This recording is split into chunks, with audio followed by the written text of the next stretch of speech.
Now, we've had quite a few questions come through on our Facebook page about citrus.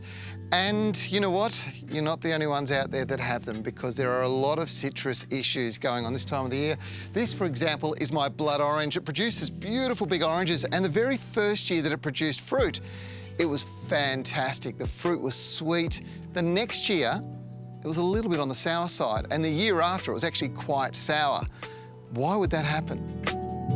The soil around the root system had become acidic, so I found that I needed to change the pH, which I did with the addition of potassium and magnesium. Now, that's done by adding sulphate of potash, about 6 handfuls per tree, and Epsom salts with 2 to 3 heaped teaspoons in a watering can, and ideally watered over the foliage as much as you can, as it can be absorbed through the foliage and fruit. Splitting fruit with citrus is a pretty common problem, and you'll see it a lot this time of the year.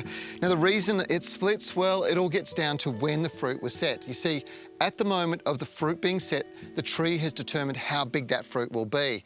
And that's all based on the amount of moisture and nutrient that it's getting at that moment in time. But if it increases afterwards, well, the tree will just keep taking up those nutrients and moisture, and eventually the fruit will just burst open. So if you want to try and control it, try and make sure that you don't add any extra water or extra nutrient once your fruit's been set.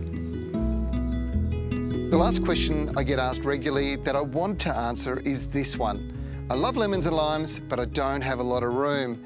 And the answer is, use a dwarf tree. This one is 4 years old. It's called Sublime.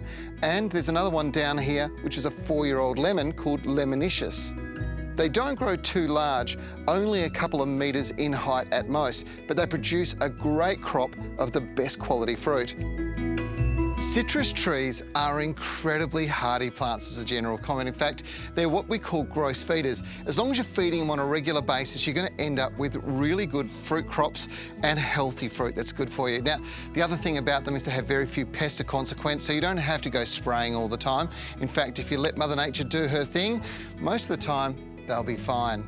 But best of all is just how good they are for you. In fact, citrus going into the winter time, it's been proven that this is a terrific way to keep the flu away.